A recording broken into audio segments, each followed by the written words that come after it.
జై శ్రీమన్నారాయణ. ఆండాళ్ దివ్య తిరువెలగలి శరణం. ధనుర్మాసంలో ఈరోజు మనం 28వ పాసురంలోకి వచ్చాము. ఈ పాసురాన్ని చల్లులు ఆరగించే పాసురం అని అంటారు. పాసురం యొక్క అర్థాన్ని చూద్దాం.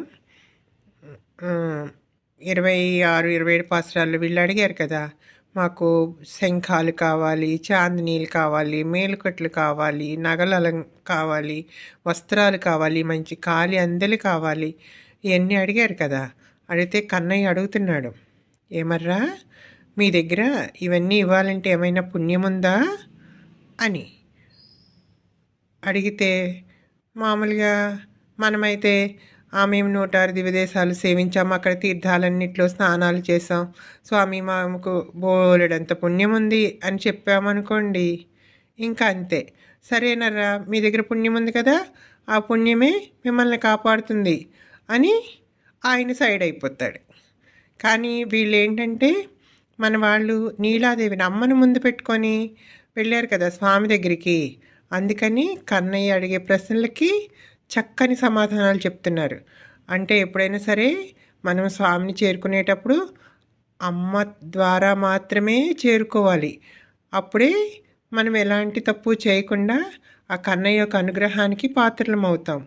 లేదంటే మన సొంత తెలివితోటి దగ్గర దాకా వెళ్ళి కూడా తప్పులు చేసేస్తామన్నమాట.